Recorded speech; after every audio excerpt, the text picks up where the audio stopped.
Welcome to the Indie CIO Network May Dinner event, sponsored by Beltec Logics. And Rebecca, this is what, year 4 or 5 for Beltec, I think? Yeah, I think it's four, and we always get the lucky month of May too.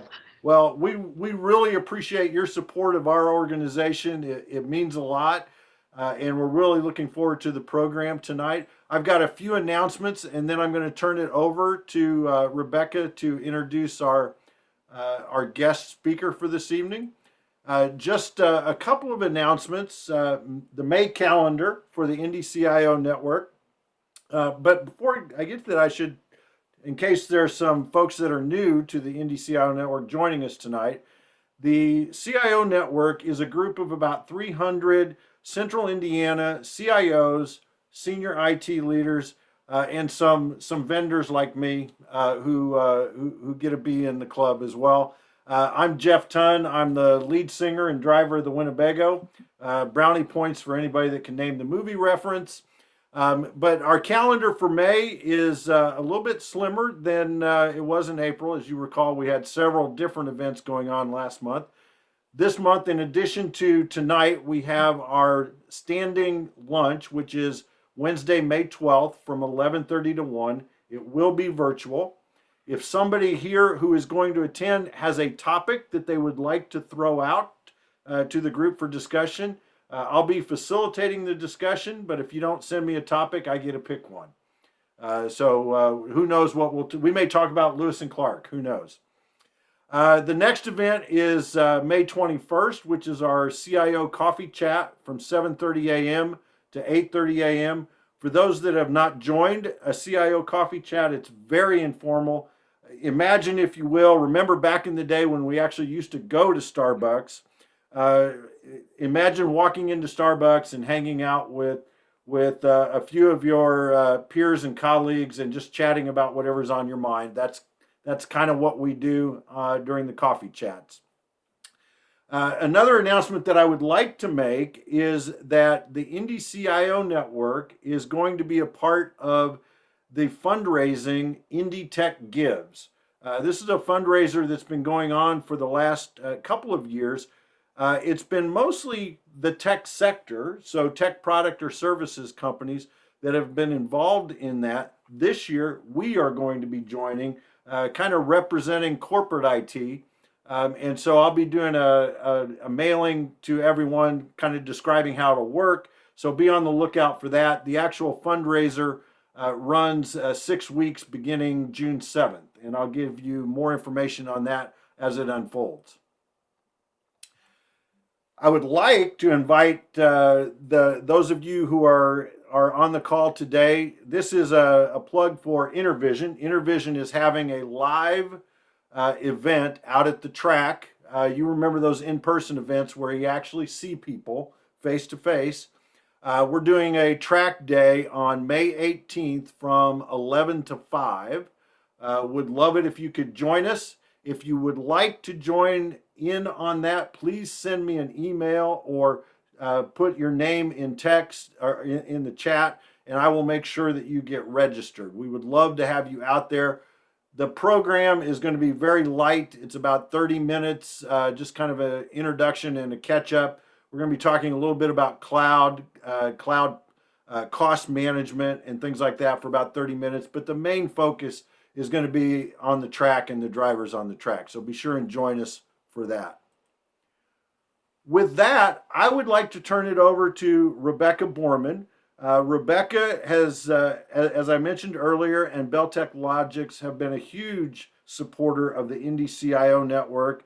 And once again, they have put together a great program for us this year. So, Rebecca, the floor is yours. Yeah, thank you so much. We're excited to be here. Thanks for having us back and for everyone sharing this evening with us. For those of you I haven't met, I'm Rebecca Borman. I'm the Managing Director of Sales and Services for Beltec Logics. And if you're not familiar with our organization, we're headquartered here in Indianapolis on 96 in Michigan, and we're a national IT managed services firm focused on digital workplace services and digital infrastructure, and we're also a premier ServiceNow partner. So we're excited to be here with you this evening, and I can't wait to introduce you to one of my newest and best friends, Pat Saint. She is phenomenal. She is a master coach. She is a certified coach in conversational intelligence. She is a change leader. She is a retired U.S. Marine corporate colonel. I can never get that out. Sorry, I tongue twist those words. And she's a senior portfolio manager for global IT PMO at Roche Diagnostics. So Pat, I am so excited for you to be here this evening and to share with us about stakeholder management and conversational intelligence. So the floor is yours. Thank you, Rebecca. Thank you, Jeff. Give me just a second here and I will switch the screen.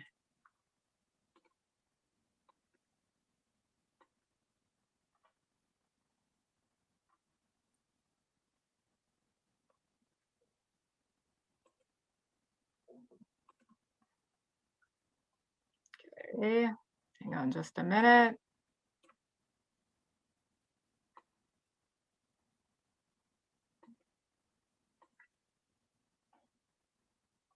Okay, well, thank you so much for the warm welcome, and I'm really excited to be here tonight.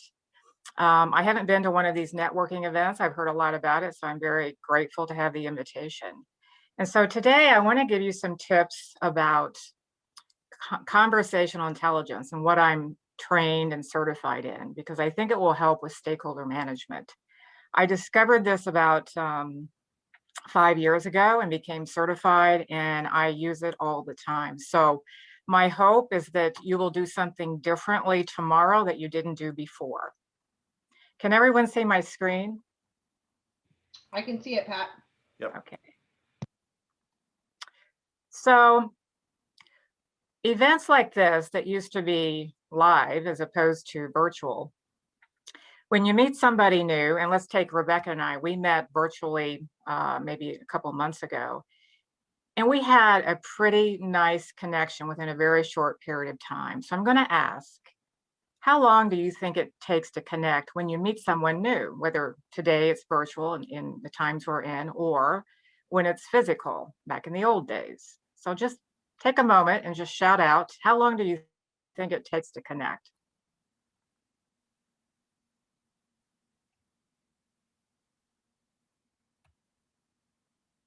Nobody? You can answer in chat. You can answer in chat if you like. You can shout it out.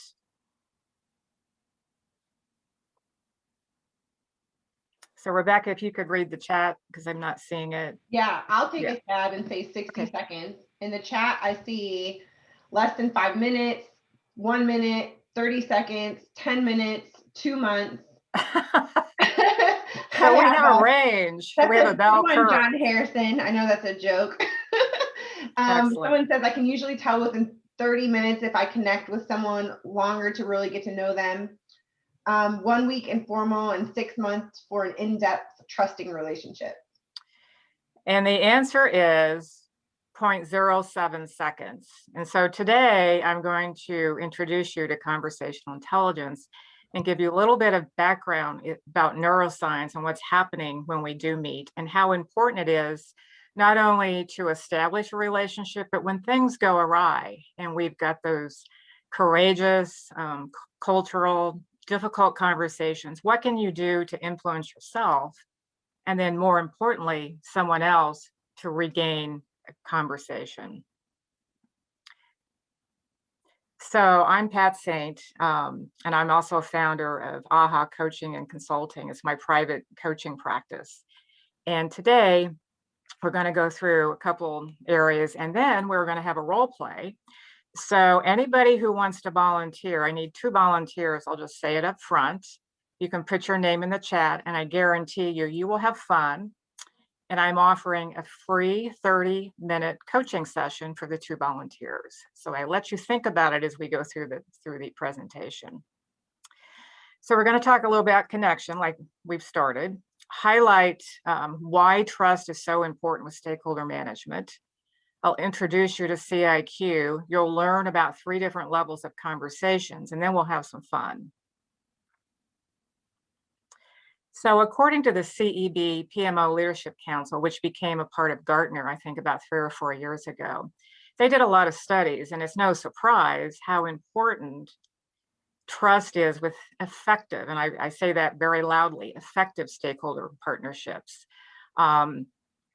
in the IT world, women in high tech, whatever your passion, your business, your expertise, we're always gaining new relationships. So the trust factor is extremely high. That's probably not new, but the research that the Gartner Group did is highly engaged stakeholders boost project outcomes by 30%. So stakeholder management, relationship management, they're all key communication skills. And I don't look at those as soft skills. I look at them as success skills. So let's just take a moment to ground ourselves, and you can put this in the chat. What describes, in your view, a relationship built on trust? Give you a few minutes to think about that.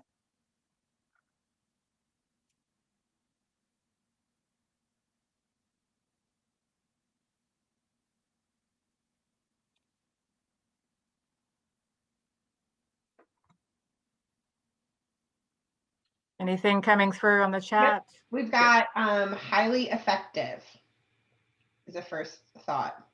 Good. So let's pose it this way. Empowered, open, honest, great outcomes, transparency and ability to match words with actions, no fear, vulnerable, and you can make mistakes. Awesome. Those are all great. And then what happens without trust?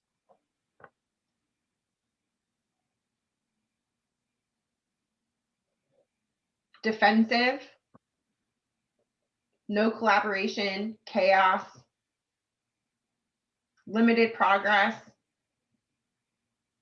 no risk taking, miss the mark, Yeah. no free flow of ideas, sub optimization. Absolutely. You guys, this is a good group. So you see how important it is if you want to move the needle and you want to gain trust. How do you measure trust? And I'll talk about that in a little bit. And that's the conversational intelligence piece. You can measure trust and you can do something about it when you lose it or you need to regain it. So let's just take a definition. I'm sure most of you are quite familiar with Simon Sinek, but I like this definition. He did a lot of research and he actually studied the United States Army, the training program that they did, a lot of the military academies and the training programs. In a very short period of time, you are joined together with people you don't know, and you have a mission, an objective that is so strong and a sense of purpose that in a very short period of time, you form teams that will do incredible feats and accomplish incredible results. And that's how the training programs are. And he was mystified about what is it about the United States military culture that drives that. And what he discovered, it's trust. You have to trust each other in that environment, because when those of you who have joined the service like that, fraternities, sororities, there's a sense of trust and a commitment. And in the military, when you join, you're there to serve your country. But when you bond with the group so intensely and the purpose is so driven, you find out you're not only willing to die for your country and serve your country, but you're there to serve your team. And so I love his definition. Trust means that you rely on someone else to do the right thing. And some of you said that in the chat: integrity, acting, doing what you said. You believe in the person's integrity and strength to the extent that you're able to put yourself on the line at some risk to yourself. And that's the effective team. And it provides that sense of safety. So everything that you said can also be attributed to what he said. So let's take it a step further and start talking a little bit about IT, because I'm going to tie this into the stakeholder management. But I think it's important. Most of you, regardless of what your role is in IT or supporting IT, regardless, in simplistic terms, there's typically three things that happen when we're working in an IT environment. One is we're creating something new, a new solution. And those are the fun ones, right? Nothing exists yet. You can be innovative and crazy and try things and try it again. And it's a lot of fun. And then we have enhancements. Those are improvements for a solution, software system that's already existing, but you need to make it better. And that's fun too. And then we have bugs. Those aren't so fun. That's when something doesn't work. But the common denominator is all of these circumstances. And when you look at IT, that's a big part of what we do. The key denominator is people. It's changing people. And typically, human behavior, look at it as a gap analysis. We're moving from a current state to a future state. So this applies with transformations as well. So typically, if you haven't seen this change curve, on the left side, we've got productivity. On the bottom, you're moving the needle. And what you have on the black bell curve, the inverted bell curve, is typically people are in denial. When they first hear about a change, they don't know enough about it. There's not enough communication, so it doesn't affect them too much.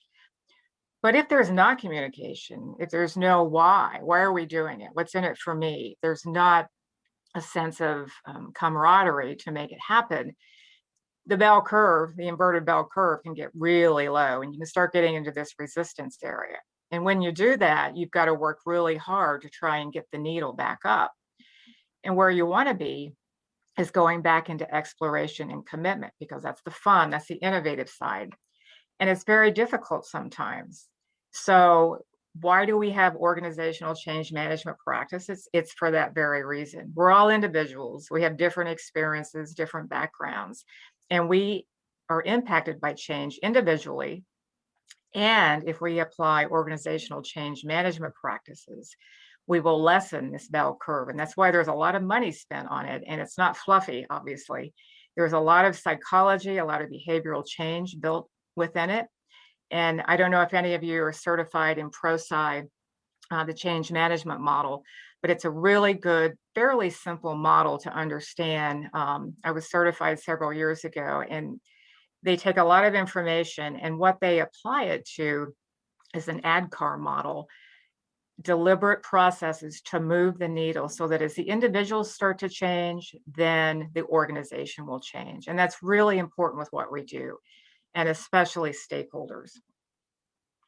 So now we're talking about change. Why do we have barriers to change? What are some of the reasons? And you can put some ideas in the chat as I walk through some of the ones that I've discovered over the course of several decades, a couple decades. One is not enough communication. Those of you who have dealt in the change world, you know that when we introduce a new system, a new initiative, a new program, you've got to repeat the same message multiple times. It takes a while. Everybody adapts to the change at different speeds. So you have to allow for that. And while it may be annoying to keep repeating the same message, it does work. So when the communication is not there, people fight it. They want to know more. And particularly human behavior, we want to know more about what's in it for me, right? Next, the perception that what's changing is more complex and stress related. May or may not be, but you have to address that absolutely in your messaging. Unengaged stakeholders, that's a huge part. If you don't have stakeholders on board when you are promoting a change, you're going to struggle. I'm going to talk about that a little bit later, a few slides.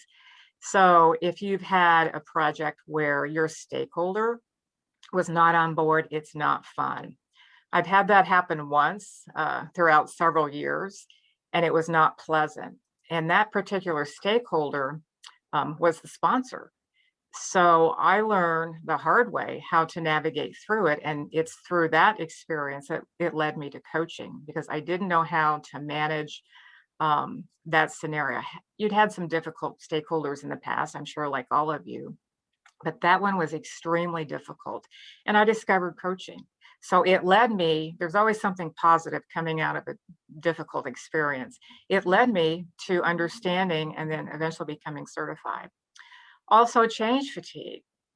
Everybody's changing, whether you're already in an agile culture, a lot of IT, you're going from waterfall, you may be doing some hybrid, you're moving to more agile Scrum projects. It's different. People have to learn and adapt. It doesn't happen all at once. And that's the value of that change curve. And then, of course, on the bottom right, here we go. It's the fear, the uncertainty of distrust. And that's why trust is so important with the stakeholder management. So let's talk about this. I love this slide because when you think about stakeholder dynamics, I've been every one of those roles. I've been the one pulling people along, trying to get them to change, doing all kinds of tips and tricks, techniques, trying to move the needle. I've also been the one in the middle, a little bit stuck, not sure why I want to move in that direction, a little skeptical, wait and see. So what are you going to do with those types of people? And then the one in the back pushing, it's urgent, there's a deadline, it's important, people are struggling. But regardless, the common denominator is trust. So I just wanted to share a tool that I've used many times in the last 5 years, kind of developed it on my own. There's a lot of models that you can use to assess stakeholders, and it's really an important part of organizational change. In fact, I think it's probably one of the most important ones, is to make sure you have your stakeholders on board. And if they're not, you've got to do something to change that. So if you look at the top right, very simplistic, and I call this my stakeholder assessment on a napkin. You can spend a lot of time doing some deep analysis, write some plans, and that's helpful. You can do interviews, you can do some assessments. All of it is invaluable. But what works for me 9 times out of 10, I will use my stakeholder on a napkin technique. And as you get to know people on the team or whatever initiative you're working on, you readily see what I call the cheerleaders. Those are the ones that are positive. They ask good questions. They're there to help. They may not have all the answers, but they want to be involved. They're your advocates, and you probably know who they are. If you're in the same organization, you probably know who they are. If you're in a consulting role, you're going to find them pretty quickly, and they will probably come to you. That's been my experience. The next group, supporters.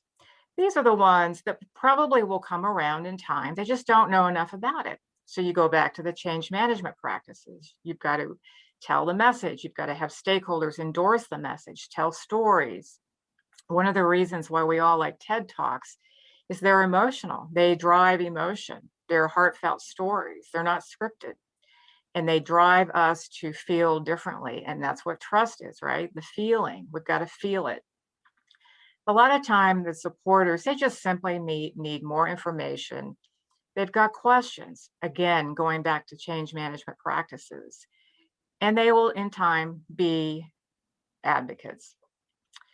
And then you have critics, and we always have those. You always have a few in the group that are always kind of negative. That's just their nature. If you can avoid that group and not spend a lot of time, you want them to move along, you'll try. But you may not spend a lot of time because you know it probably isn't going to make a lot of difference. I use the example in the company I work at now. We switched from Microsoft to Google products several years ago.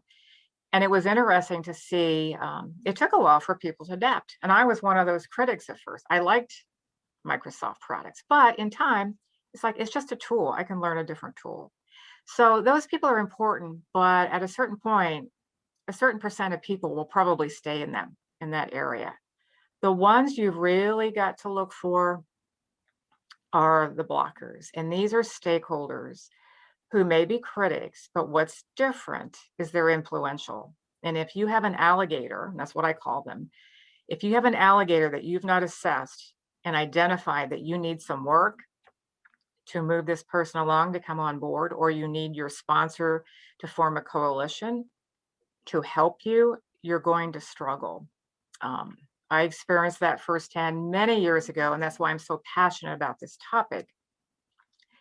Several years ago, I worked for a startup company. I was employee number 6, got hired to go into marketing. And a month after I had the interview, I joined, and everything had changed. I was not going into marketing. I was going into an operations role, which was my experience. And it was a strategic initiative. And we were like Amazon is in the retail business. We were the Amazon in the aviation business. It was a startup company, and we were competing with all the manufacturers to supply aircraft parts. So based in Miami, Florida, showed up the first day. I'm not going to be the marketing associate, I'm going to use my role. And we had also been purchased by a big Fortune 500 company. So now we had individual change, we're having organizational change, and we were totally disrupting the way that we managed our inventory. It had been very manual, and we were automating barcode technology. And so we're talking 20 plus years ago. And nobody knew anything about it. I didn't know anything about it. I was not an IT project manager, but I realized that I had to get smart on this, and I had a lot of support. It was a 1-year initiative, which was really 10. There was no budget. It was very strategic, and we had high visibility. All the stakeholders were on board. We had a lot of write-ups in the technical publications about what we were doing because barcode technology was very new. All the stakeholders were on board, so I thought. And one day, our sales VP, who was extremely happy with what we had done because he was getting visitors from a lot of manufacturers and airlines coming in to buy our parts. We had UPS, we had FedEx coming in to see how did we do it. We were written up in Aviation Week and Space Technology, so everybody was happy, right? And so Ken and a group of clients were in the warehouse floor, and everybody had been trained how to find parts differently, manually than in the past. And everybody had been trained. The stakeholder at that time that I was most worried about was the head of our controller, because she was sure that as we moved parts from one huge warehouse to a new one, and we had multiple warehouses we were consolidating into a big showcase warehouse, she was confident we were going to lose parts. And I'm thinking, no, we're pretty manual. I think I'm going to find parts. And we did. So she was happy. But Ken was walking around with some clients one day, and he was trying to find some avionic material, equipment, and he couldn't find it. He happened to see me, and he just exploded, absolutely exploded. I was horrified. I'd never had anybody speak to me like that. He was so angry, and I froze. Thank goodness. Thank goodness I froze. Because if I had come back at the same speed and sentiment that he had, guess what would have happened? Nothing. So I had enough sense to stay quiet. It did get resolved. He apologized, and I was mystified. What went wrong? Well, I'm going to show you what went wrong. We're going to start talking about the neuroscience behind conversational intelligence. And I love that story because I didn't know it then. But what he was actually going through was what we call an amygdala hijacked, or a primitive brain, or a lizard brain. So when we talk about the neuroscience, this is fascinating. Research shows that we speak over 16,000 words per day. When our words are positive, and it can't always be that way, our brain is more open to innovation and adapting to change. And there are neurotransmitters, oxytocin is one of them, that increases, and things are going on in our brain. When our words are negative, your brain shuts down and the ability to connect and listen weakens. Cortisol increases, and that's exactly what happened to Ken. He went into what we call amygdala hijack. And so I'm going to explain just a tip of the iceberg about the neuroscience behind conversational intelligence. My certification training was 6 to 7 months. And then we had a practicum, we had a case study that we had to present. So if you think of our brain very, very simply, on the left side, or the back of your, like your neck, the base of your brain, call it the primitive brain. It's also known as the lizard brain, the reptile brain. That's where we are very reactionary. And sometimes when we react, we have the unhealthy connections, cortisol, testosterone, neoporphyrin, and that's where distrust arises. And sometimes you can't help it, but there are things you can do to move that. But when we are negative and the brain shuts down, we're not going to connect. We're not going to empathize. We're not going to listen. Innovation decreases. That's not the time to have a brainstorming session when somebody's in that mode.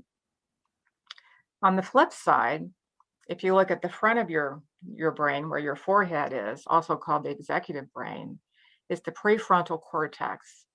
That's where healthy connections reside.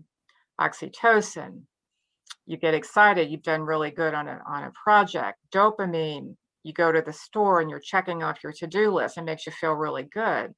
Serotonin, for all those of you who exercise. I used to run a long time ago, and I could be in a horrible mood and go out and run, and 20 minutes later, totally change the whole dynamics. That's where trust is felt. That's where you feel really good. A lot of times in your organizations, when you have conferences or you need to go offsite, you're doing some brainstorming. That's exactly why your leaders do that. And that's why maybe you've hosted as a leader, you host those sessions. It gets people away from the drudgery, the routine, in a different environment. People connect, they're eating good food, you've got speakers, you can roll up your sleeves and really accomplish a lot of work. Well, that's why. That's why it's good to do that.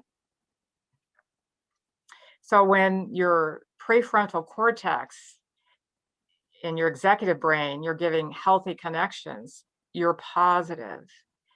Your ability to learn, listen, and innovate drastically increases. And there's a lot of metrics behind that, but that's the science of our brain. So what really happens when cortisol takes over, hijacks our brain, literally? We lose focus. We forget things. If you're working on a long project or initiative or transformation that's been going on for a year, and then you start another one, you get nervous, you're less productive. You worry about perfection, oxygen less to your brain. Fear, you go into flight, fight, or freeze. You've probably heard of that. We've all been there, right?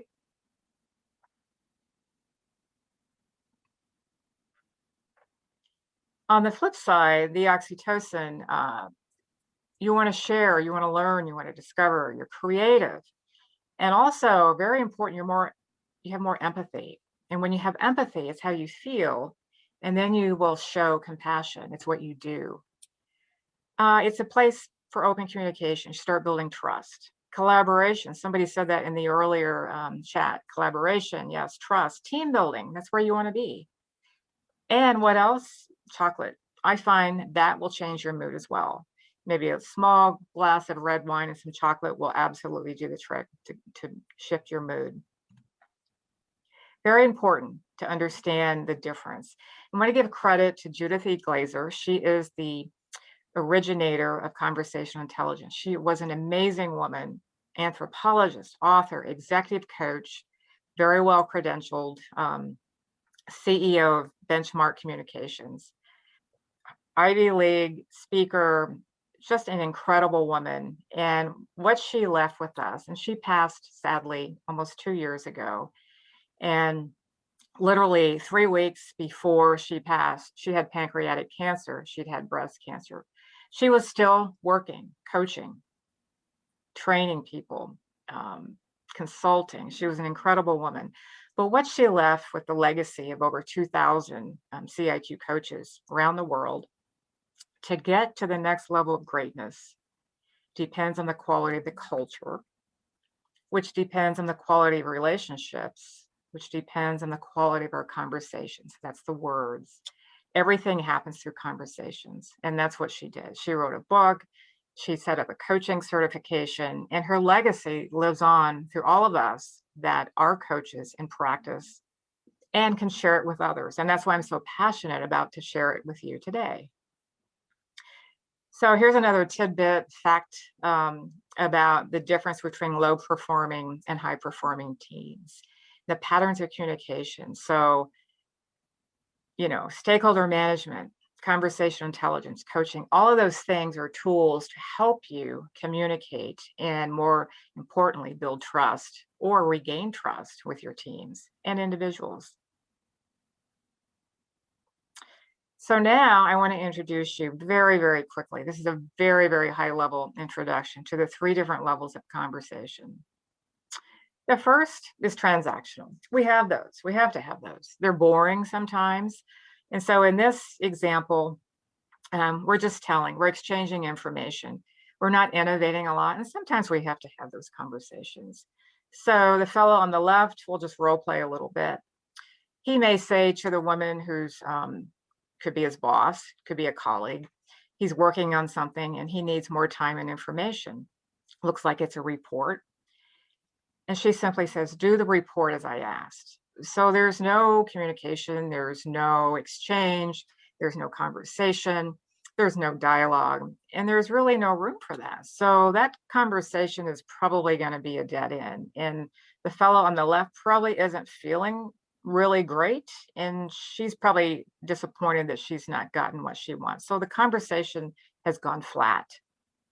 The profile of a transactional conversation is just telling what's on your mind. It's blunt, it's out there, you're protecting what you already know. But if you could do some of the coaching essentials, is what we call them, to shift that conversation, it might have a different outcome.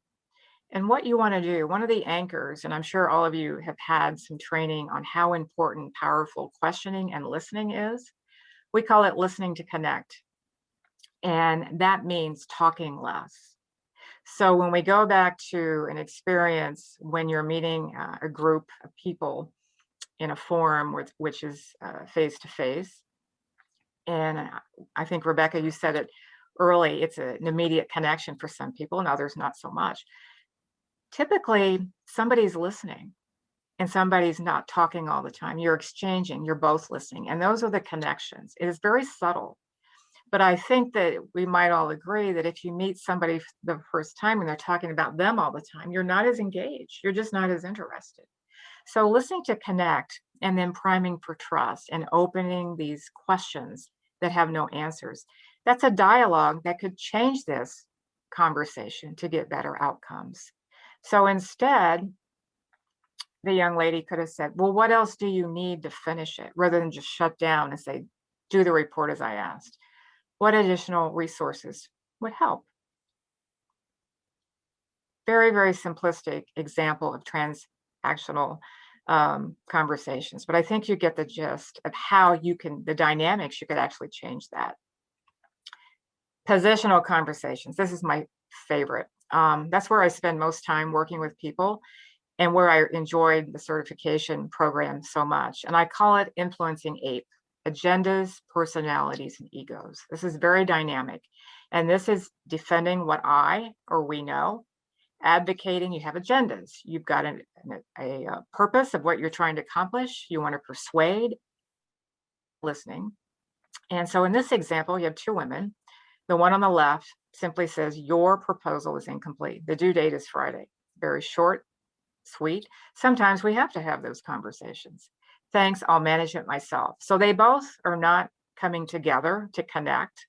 Are they listening? They're making statements. But look at the pose that they both have. I don't say that it's a very open dialogue where their hands are open. One has got her hand near her chin and the glaze in her eye. It's not a very opening, priming for trust scenario. Those are probably the conversations I see the most. That need the most work, but a lot of times you don't recognize it. So what could be different? Well, the profile is you're defending your turf. Again, I go back to the acronym, agendas, personalities, and egos. Persuading your position. You're not listening. Listening to accept or reject. You've already made up your mind. You just want somebody to go along with your proposal or vice versa. You've had it happen to you. We've all been in those conversations. But what if when you encounter it the next time, you ask open questions? And when I was going through coaching, I'd had some experience doing consulting.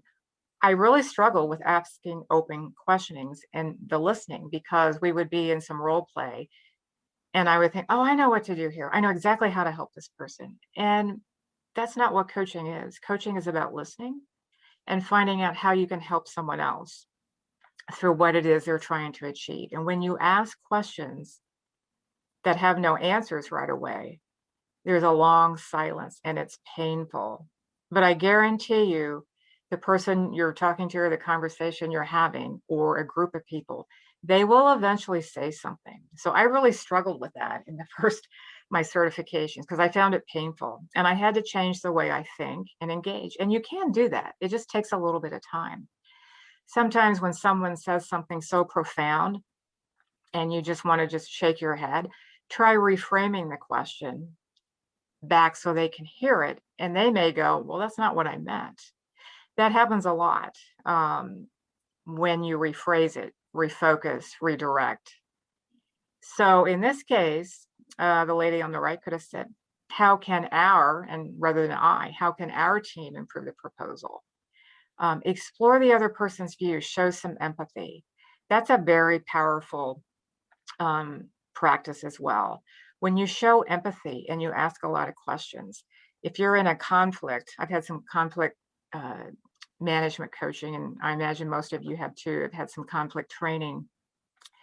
A lot of times you think you know exactly what the issue is, but when you get into the scenario, step 3 of the coaching that I took, conflict coaching, step 3 was to stop and put yourself in the other person's shoes and ask a lot of questions. You couldn't move forward until you had done some analysis on what is really going on. And 9 times out of 10, you're going to discover what you thought the conflict was, the issue was, isn't even close, because you stopped, took some time, listened, reframed maybe, and showed some empathy and asked open questions. It is amazing what a simple practice switch in what you're doing will change.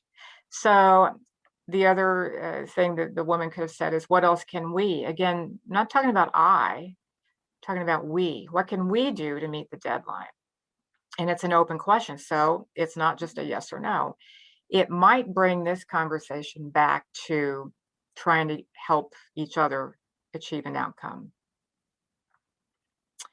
So transformational, this is ideal. We all can't be there all the time, but if we can, if you can understand what's happening, and I can tell you, you can move from one of these conversations in seconds. You can go from transactional to transformational. You can go from transformational back to positional. It can happen in seconds because your brain, and that's why it's so important to talk about the neuroscience in your brain, it changes quickly too. So transformational is ideal. We won't always be there, but if we can strive to spend most of the time there and recognize what it's like when we were there, and if we aren't, what do we do to get back? That's where we're sharing and discovering. That's where we connect. That's why when you meet someone new for the first time, you're talking and you don't even know, it's been maybe only 5 minutes, but you felt like you've known this person for many years. That's why. And that's exactly what your brain is doing. And you get a sense of trust. So in this situation, it looks like there might be a team of 3 briefing maybe one of the stakeholders. What else can we do to help prepare for the meeting? And maybe he says, well, what if we do this? Well, what else could we consider? So you see how the dynamics of the conversation is so different. So shifting the conversations from I to we, because that's the team. The profile is exploring possibilities, exchanging ideas. The influence is you're going to be more team oriented. You want to kind of co-create and innovate as opposed to go back to that positional, the agendas, personalities, and egos. And I guarantee if you practice just a few of these techniques, these practices, you'll start to see a difference. When I was taking my coach training, we had to keep a journal and I had to practice. And once you practice and practice, you see the difference and it really becomes very natural to see it and then to change yourself and then to see it in others as well. So now we are here for the role play. Do we have any volunteers? You actually have 2. They put Awesome. in the chat that Leslie and John would volunteer. So Jeff, all right. Okay, well, we're going to go to this slide and then I'll direct you guys from there. I appreciate your volunteer and we'll get names and exchange correspondence later. So we're going to hit the scenario. This is one we've probably all been in at one point or another. So who wants to be the executive sponsor in this case? Which one of you wants to do that? All right, and Pat, I have promoted John and Leslie to be panelists, so they are your volunteers. Okay. They should be able to unmute and also go on camera. Awesome. Yeah, so can you hear me? I just went blank for a little bit there, so I think Jeff was turning us to panel. Yes, so we can hear you. Yeah, I can hear you. I hear you, John. And Leslie, are you there as well? This is Leslie. I'm sorry. Okay. And so Leslie and John, perfect. So John, how about you? How would you like to be the executive sponsor? Sure. Okay. So you're going to be the executive sponsor, and Leslie, you're going to be the change leader. Are you okay with that? Sounds good. Great. So you're going to practice a little bit of what you've learned. And I know it was very quick, but this is all for fun. I'm going to put you in a situation. So as the executive sponsor, this is the background, and you would know this, Leslie. So you're coming in as a new change leader to a brand new organization. So you've gotten some scoop. So John is very frustrated. He's the executive sponsor, and he's already talked to the PMO director about several projects that have gone awry repeatedly. Delayed starts and finishes, extensive testing after go live, budget increases, adoption is slow, just a mess. And so, Leslie, you have come into a wonderful scenario as the change leader, and you two are going to have a conversation. So I'm going to ask John that you're meeting Leslie, who's a new employee at your company. You know what his role is, and you're going to have a conversation. So if you can apply a little bit of what you've learned about conversational intelligence, and what I'd like for the audience to do is try and figure out what level of conversation do you think they're engaged in, and just make notes of what are the conversation, what are some of the things that they're practicing that you notice. And I will go back for a second here, and I will put the 3 levels just for reference. So just have a role play. So John, you're going to kick it off and introduce yourself to Leslie, who's a new employee, new change leader, and you're going to just spark it and have fun. We'll take about 5 minutes. All right. Thank you, Pat. Leslie, welcome to the organization. My name is John Harrison. I'm the executive sponsor for the program. We really appreciate having you join the team. As you probably heard, we've run into a lot of obstacles. We've had a lot of issues, and I just want to get your perspective on what you've learned so far and what you think we can do differently. John, it's very nice to meet you. And sorry about all of the challenges that you are having currently. My understanding is that this is not the first time you've come across this. So I totally understand some of your frustration. I'm coming into this new, so I'm just joining here. So I won't claim that I have all the answers, but I can tell you that me and my team. I'm going to drive the team. I think we have a really good, team here. I've spoken to them. They are highly motivated and they have very positive intentions. So what I'm trying to, in talking to you and talking to the team, what I want to understand more is what is the root cause of this, right? And see how we collectively can make this program a success and make you a success. We want to treat you as our customer and make sure that we make this program a success for you. Thank you. We really need to get these projects and this program back on track. It's really costing the business a lot of time, a lot of valuable resources, and a lot of money. So anything that you can offer as suggestions, we need to get them out. We need to get them on the table, and we need to have discussion, and we need to consider changes, because what we've been doing, Leslie, quite frankly, is just not working and it's not sustainable. All right. So John, I think, I'll set up a couple of follow-up meetings after this. As you said, your direction is, let's turn this around. But before we turn this around, let's find out what the cause is, right? So that'll be my goal over the coming days and weeks. So why don't you kick me off with, tell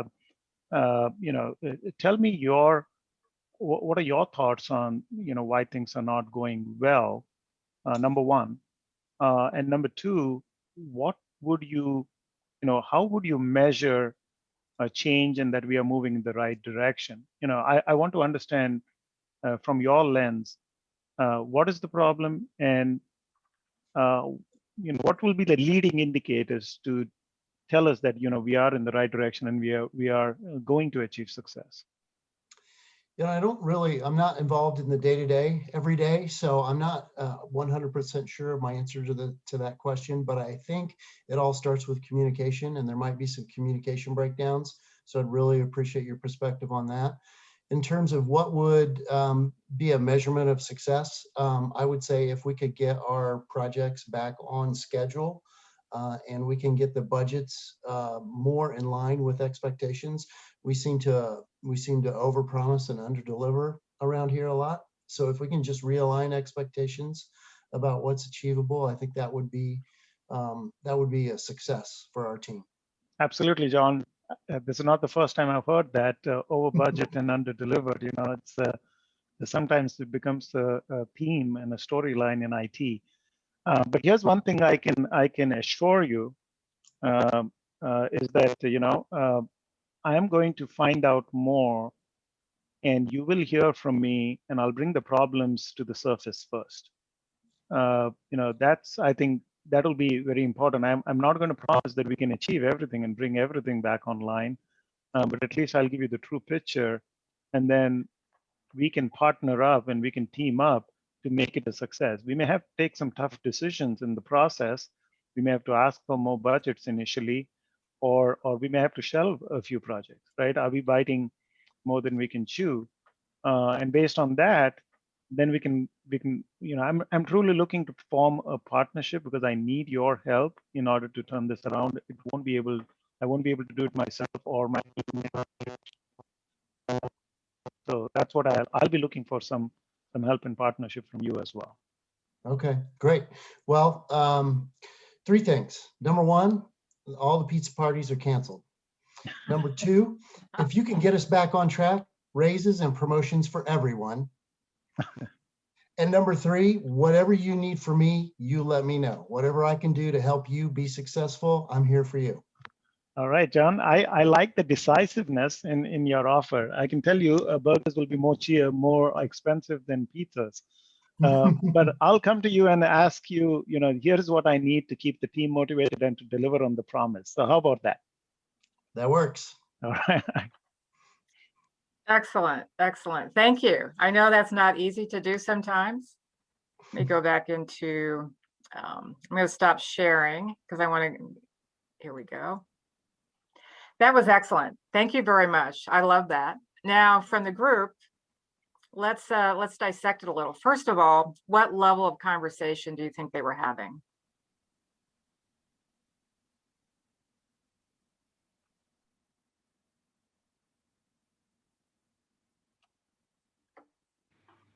You guys can put it in the chat, your thoughts on the level of conversation.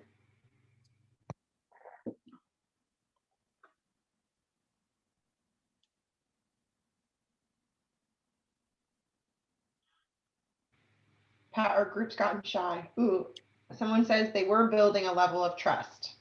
Yeah, exactly. So if the level transactional, positional, or transformational, what do you think?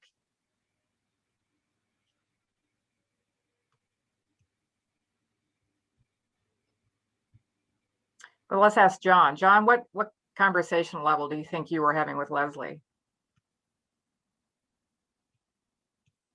Yeah. And Leslie, do you agree with that? Transformational? Yep, because my mic is on, I'll just speak. Sure. Yeah, I think it was definitely transformational. There was a little bit of positional, but moving towards transformational. Yeah. So let's talk about John was trying to move you. So what are some of the things that you heard him do to kind of not satisfy, but make you feel better about a bad situation? Let's talk about a few things. I wrote several things down, but what I'm wanting the group to do is just identify what did he do to maybe what started out, it could have gone positional, right? Very easily. It started out very cordial. It could have gone either way. So what did he do to move it into the transformational conversation?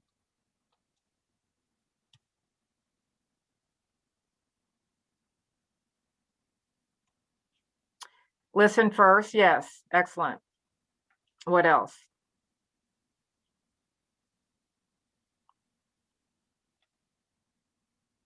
What about the words? Was he using I a lot? He offered to help. I tried to use we as much as I could, Pat. I know you did. I And followed your teaching. but isn't that true? I mean, it's you have to hear it. You have to do some of these role plays, and then you hear it when you sit back and listen. Using the we, and you use that many times, and you talked about the team. Also, you wanted to know what success meant. You want to be very clear. And that what happens, you ask that question rather than say, well, this is what I think success is. He told you what it was and you exchanged, so you connected, and we call that priming for trust. You started building a connection. It wasn't a great situation to start with in this scenario, but you started building a way to work through it. You also showed empathy. You showed empathy for the situation that he was in. You're new to the organization in this case. What about words? Any negative words? Did you hear John speak negative words, or Leslie?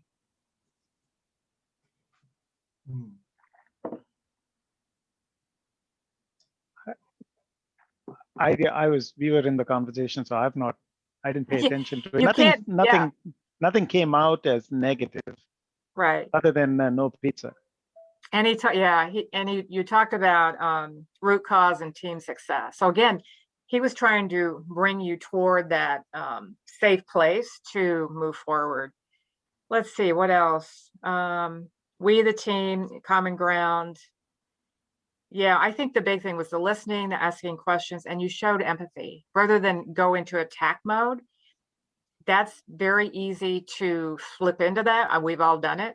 But when you see what's happening and you feel it, you can shift it. You can shift a conversation in seconds. And that's what I was trying to do here. And thank you both. You did a great job. It was really a good scenario, and you played it out very well, perfectly. Anybody have questions?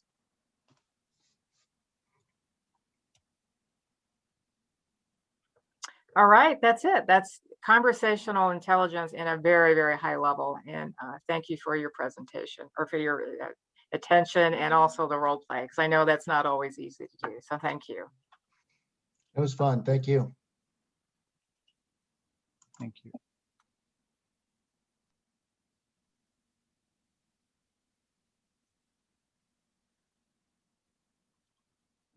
Thank you so much, Pat. I do really appreciate that. And thank you, Leslie and John, for jumping in for the role play here.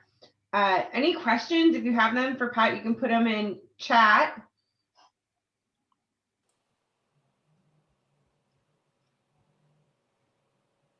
I want to work with Leslie tomorrow. Me too.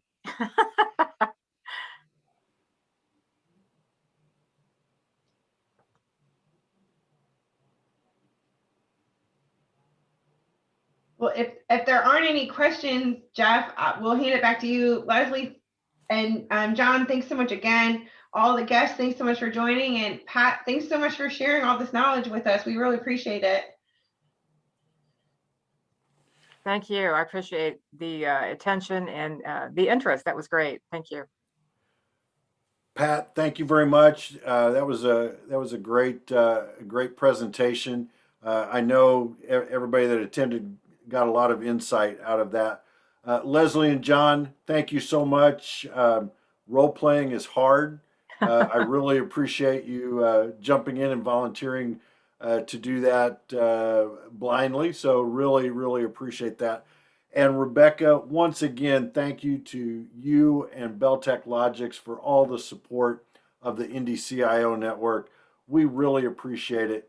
I know that Pat and John and Leslie can't really hear your applause, but join me in a virtual applause for a great presentation.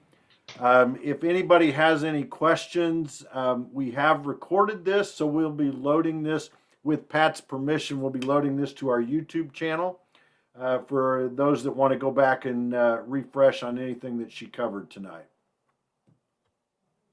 With that, I want to thank everybody for attending the May virtual dinner event. As I mentioned, we'll have our May lunch coming up the second Wednesday of the month, the CIO coffee chat the third Friday of the month. Our next dinner event is going to be in August. We're taking June and July off from the dinner events. It will be August, and we hope, fingers crossed, it will be live and in person. So thank you all very much. Have a wonderful evening, and we will see you next time. Thank you. Thank you.